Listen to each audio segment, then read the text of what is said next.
Bienvenue dans All Sorts Podcast. Aujourd'hui, on plonge dans le mystère du nombre d'or, ce fameux phi. On l'appelle souvent la divine proportion. Exactement. On a pas mal de sources sous la main, des maths, de la bio, des études scientifiques, même des critiques. L'idée, c'est de comprendre ce que c'est, où on le trouve, ou pas, et pourquoi ça nous fascine autant. Alors oui, phi, c'est un nombre irrationnel, environ 1,618 et des poussières. Mathématiquement, il y a plusieurs façons de le définir. La plus connue, c'est la division d'une ligne en extrême et moyenne raison. C'est-à-dire, En gros, le rapport entre la longueur totale et le grand segment est le même que le rapport entre le grand et le petit segment. d'accord. Et puis, il y a le lien très fort avec la suite de Fibonacci. Tu sais, 0, 1, 2, 3, 5, 8. Oui, bien sûr. Si tu prends le rapport entre deux nombres consécutifs de cette suite, plus tu vas loin, plus ce rapport se rapproche de phi, de 1,178.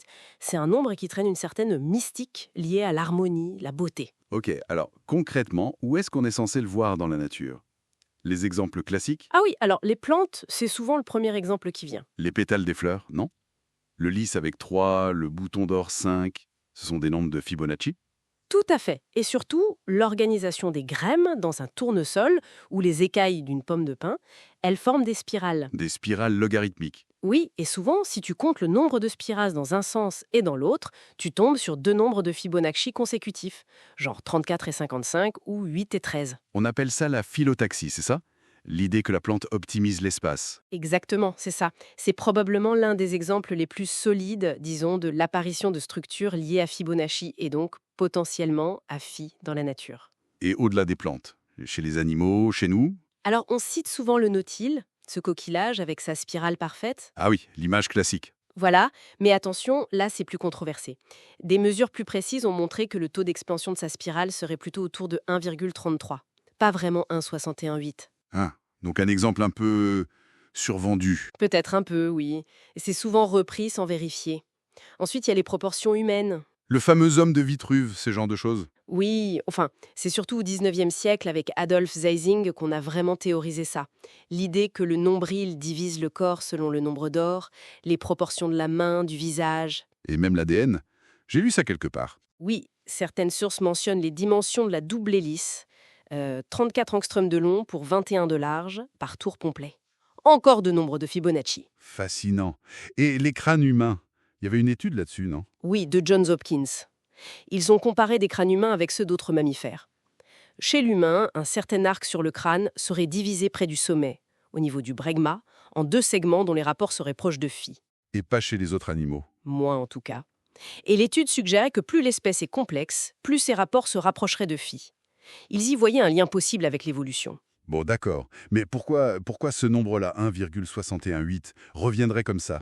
Quelle est la logique derrière? Pour les plantes, l'explication la plus convaincante, c'est vraiment l'efficacité.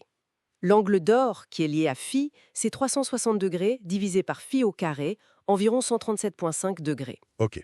Cet angle permettrait de placer les nouvelles feuilles ou graines de façon à minimiser l'ombre portée par les anciennes, ou à maximiser le remplissage de l'espace. C'est une optimisation, Et pourquoi cet angle précisément? parce que phi est, mathématiquement parlant, le nombre le plus irrationnel, c'est-à-dire le plus difficile à approximer par une fraction simple. Ça garantit que les éléments ne s'alignent jamais parfaitement après quelques tours, assurant un espacement maximal. Ah, c'est malin comme système. Oui, c'est une solution élégante qui peut émerger de règles de croissance très simples. Il y a aussi l'idée que phi est fondamentalement simple mathématiquement. C'est la solution d'une équation très basique, x au carré plus x moins 1 égale 0. Que des 1 et des moins 1. Donc, pas forcément mystique, juste fondamental. Peut-être une combinaison des deux, oui. Efficacité et simplicité mathématique. Mais alors, tout ce discours sur la beauté, l'harmonie universelle, l'art, Léonard de Vinci, Phidias, d'où ça vient? Ah, là on touche à quelque chose de plus culturel, esthétique. C'est vrai que l'association est ancienne, la divine proportion. On a cherché à lier ce ratio à ce que l'œil humain perçoit comme beau. On a même essayé de mettre la beauté en équation, non? Oui, il y a eu des tentatives, comme celle de Birkhoff. Beauté égale ordre, complexité. Phi pourrait être vu comme un équilibre optimal entre ces deux pôles. Et ça résonne avec des traditions plus anciennes, ésotériques même, qui cherchaient des ratios sacrés dans l'univers, des reflets du divin. Mais c'est là qu'il faut être critique. Est-ce qu'on ne force pas un peu le trait parfois? Est-ce qu'on ne finit pas par le voir partout parce qu'on veut le voir? C'est exactement le risque. Le biais de confirmation. On prend une règle, on mesure une coquille, une pyramide, un visage, et si ça colle à peu près, on crie « Eureka », c'est « Phi ». En oubliant tous les cas où ça ne colle pas du tout? Voilà. La nature est pleine de variations, d'approximations. Elle est rarement parfaite au sens mathématique strict. Le nautile, encore une fois, est un bon exemple de cette approximation. Et puis la beauté, c'est sans doute plus complexe que juste un ratio, non? Bien sûr, la symétrie joue un rôle énorme, même si elle est souvent approximative dans la nature. Et il y a la fractalité, cette auto-similarité à différentes échelles qu'on voit dans un chou romanesco ou un flocon de neige. C'est fascinant aussi.